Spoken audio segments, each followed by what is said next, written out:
Welcome to the deep dive. Okay, so let's forget fences and front doors for just a second. Yeah. Today, we're diving into a much bigger picture, really, of what territory actually means. We're talking everything from, the personal space of your body, your thoughts, to the wider scope of your possessions, your relationships, even your core beliefs, your values. It's everything you consider mine, basically, in the widest possible sense. And philosophers have been chewing on this, expanding it for a long time. Exactly.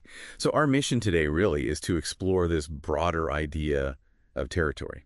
And maybe more importantly, to understand why just asking permission, why that can be such a powerful way to show respect across all these different domains. Right. And we've looked in quite a few sources, haven't we? From deep philosophical stuff to more, everyday kinds of observations. Yeah, the goal is to bring you clear insights, sort of cut through the academic speak, make it accessible. Okay, let's unpack this then.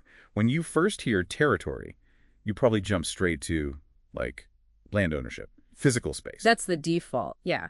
But thinkers have really pushed beyond that. For instance, there's this idea that our cultural values, even our big life plans, can be seen as a kind of territory we inhabit.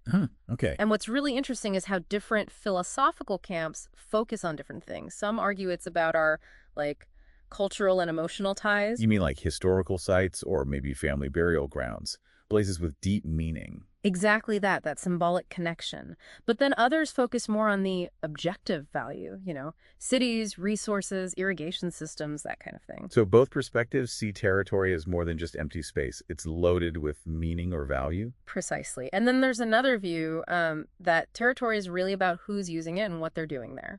Individuals and groups. Like communities? Yeah, individuals and collective projects.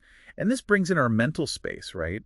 Our plans, our thoughts, and our social ties. So territory gets these invisible layers, mental, social dimensions. Exactly. It's not just the physical ground beneath our feet. And one more angle is seeing territory almost like a living system. How so? Shaped by our relationships with each other and with the environment. Think rivers, cities, ecosystems. They're all part of the territory's character. Like how a city feels different depending on its geography and the people living there. You got it. It's all interconnected. Okay, so with that broader map, let's look at some specific examples. Things that might not scream territory at first glance. Yeah. Our bodies, maybe. Absolutely. Let's start there. Our bodies, we feel them from the inside, right? Sensations, pain, that internal awareness. But we also perceive them from the outside. Exactly, that dual nature. And that internal sense, our bodily awareness, is so tied to our autonomy. Our sense of self, it's our most intimate territory. And then our thoughts, that internal chatter, our ideas, that's territory too. For sure. They contribute to that feeling of owning ourselves, Self-description, it's my thought. And it's interesting to think about practices like meditation. You're consciously directing your thoughts, right? Almost like cultivating your mental territory. That's a great way to put it. And emotions, definitely part of the landscape. How do they fit in? Well, they heavily color how we experience spaces. They can even make a place feel sacred or special. Like walking into a really peaceful garden and that feeling becomes part of the place for you. Exactly. That feeling is part of the territory's quality in that moment. Okay. What about possessions? Yeah. My stuff. Yeah. More than just ownership, though. Think about, say, religious clothing. A kippah, or garments worn during Hajj. Okay. Those objects connect the person to their practice, to their community, and they can actually contribute to making a physical space feel more sacred, more meaningful. Right. It links the personal to the communal or spiritual. Which brings us to people. Yes. How communities gather, social interactions. There's that Christian idea, isn't there? That a building isn't really a church without the worshipers. The people make the place. Exactly. The community is the sacred space, in a way. Many traditions emphasize that the people are the focus. Geography, then. Seems obvious, but it's more than maps, right? Way more. Certain places, Jerusalem, the Ganges River, they become sacred territories through history, through stories, through divine association, through ritual. They get imbued with significance. Right. And some perspectives even see geography not just as a static map, but as this dynamic thing we live in and actively shape by being there. Interesting. Now, energy.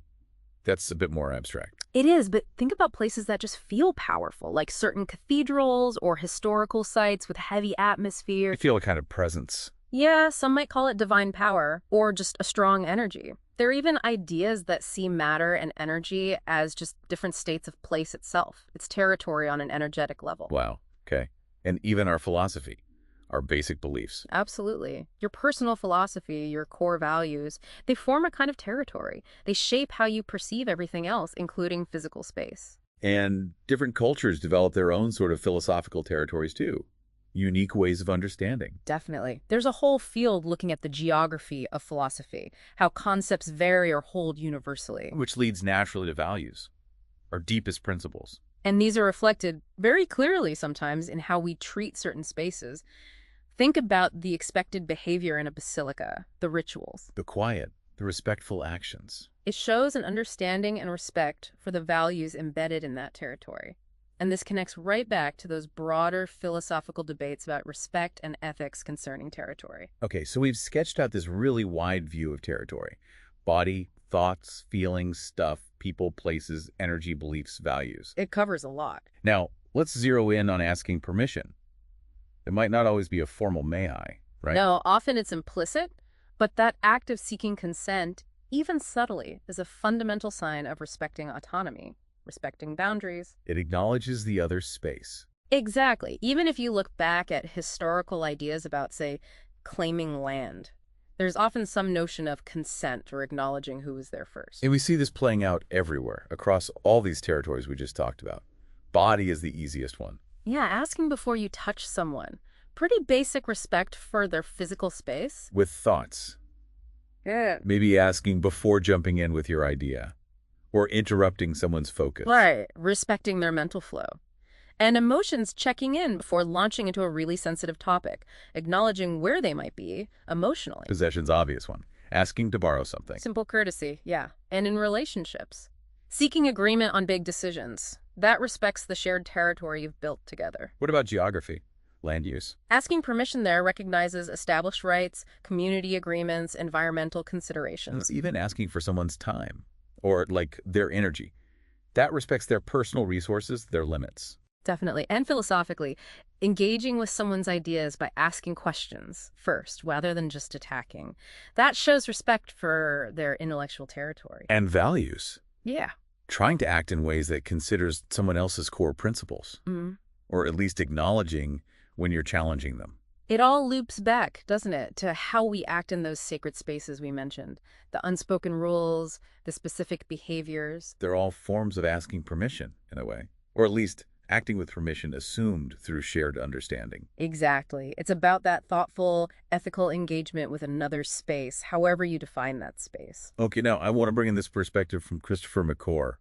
He has a really useful way of looking at territory. It apparently came from thinking about, Yeah, wooing a client, like befriending a nervous dog. Right, which immediately suggests, sensitivity, carefulness when approaching someone's space. It does. And what's great about his take is how he breaks down these different territory levels in a very relatable way. He starts with the body, obviously. Our physical self. Yeah, but he emphasizes sensitivity to touch, to elements like noise or wind, and how intrusions feel different if we're prepared. Like hearing a weather forecast versus being caught in a sudden storm. Exactly. One feels like an expected event, the other can feel like a violation if it's sudden and disruptive. Permission, or at least awareness, matters. Then he talks about thoughts, mental focus. And how constant interruption feels like an invasion of that mental territory. It fragments your focus. And emotions, our mood. Yeah, respecting someone's current emotional state, not just barging in with your own high or low energy without acknowledging theirs. It's an infringement. Okay, possessions too. The obvious violation of theft or damage, sure. But he also extends territory to the people we love. Our spouse, our kids. Yeah, our family, friends, our community, my people, my town. We feel protective of them. They're part of our extended territory. And geography, again, that sense of belonging. My town, my state, my country. Even my planet. That identification with place. He also brings up personal energy. You ever feel drained after talking to someone? Oh, definitely. Like they just suck the life out of you. Right. That's like an energetic boundary being crossed, in his view. Your energy is a territory. That's a really interesting one. And beliefs and values. He sees them as deeply held territories. And when they clash with someone else's, well, he talks about the holy wars fought over differences. It feels like a core challenge. A real infringement on what you hold sacred. He even includes dreams. Yeah, dreams is a very private, personal territory. And he mentions how interpreting someone else's dream for them can feel like trespassing unless invited. And past experiences, especially trauma. Hugely important. Treating those experiences as someone's personal, sensitive territory. Needing permission before offering your perspective or analysis. So McCore's whole point boils down to Asking permission. In all these varied ways, it just shows consideration. It smooths interactions because you're acknowledging the other person's space, their reality. it gives them the chance to say yes or no, or maybe later. They get to control the access. Exactly. Informed engagement or informed refusal. It respects their agency. Okay, so wrapping this up, we've really seen how territory just explodes beyond physical lines on a map. Yeah, it's our inner world, body, thoughts, feelings, and our outer connections. Possessions, people, places, energy, beliefs, values, the whole lot. And the big takeaway, the connecting thread, seems to be this idea of asking permission.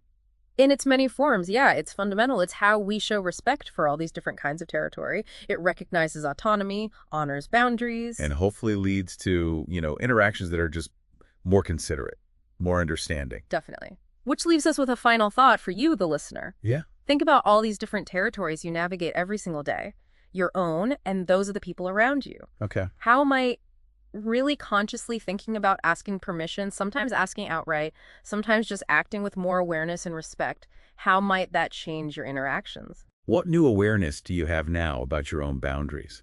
And maybe those invisible boundaries others have that you hadn't really considered before? It's definitely a rich area, lots to think about, with deep philosophical roots, but really practical day-to-day applications. So keep exploring these ideas. Think about how they might foster more respectful, maybe more meaningful connections in your own life. Thanks for diving deep with us today.